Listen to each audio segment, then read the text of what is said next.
Rifle पे लहंगा छौड़ी उठावे करतोगे, हागे rifle पे लहंगा छौड़ी उठावे करतोगे, हाँ उठावे करतोगे।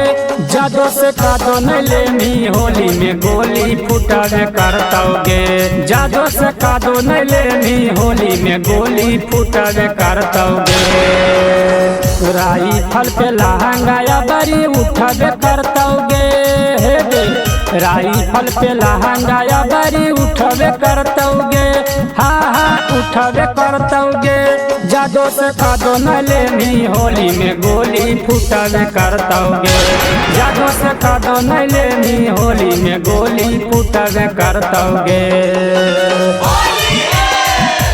जादो से कादो न लेनी, जादो से कादो न लेनी होली में गोली फुटावे करतोगे। माँ प्रतिमा रिकॉर्डिंग स्टूडियो शेखपुरा। जादो से कादो न लेनी होली में गोली फुटावे करतोगे।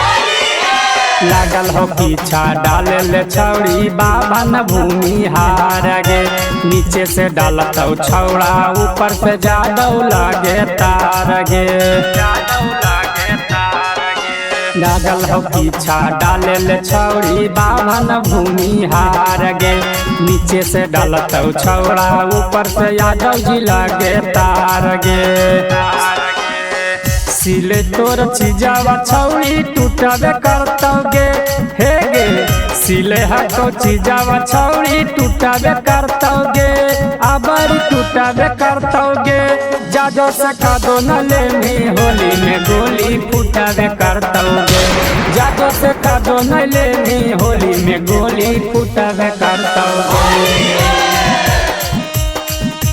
जादो से कादो न लेनी, जादो से कादो न लेनी होली में गोली फुटावे करतोगे। मिक्स बाय शैलेंद्र बाबू। जादो से कादो न लेनी होली में गोली फुटावे करतोगे। जानो जे सगरो हाकै छौड़ी नामी पूरा बटो लागे, छौड़ा के छोड़े वहाँ के बूढ़ा भोरा गो है खाली गो लागे, जानो जे सगरो हाकै छौड़ी नामी पूरब तो लागे, छौड़ा के छोड़े वहाँ के बूढ़वा रांगो है खाली गो लागे।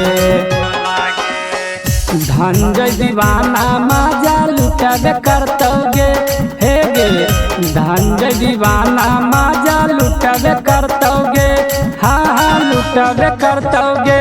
जादो से कादो न लेनी होली में गोली फुटावे करतोगे, जादो से कादो न लेनी होली में गोली फुटावे करतोगे।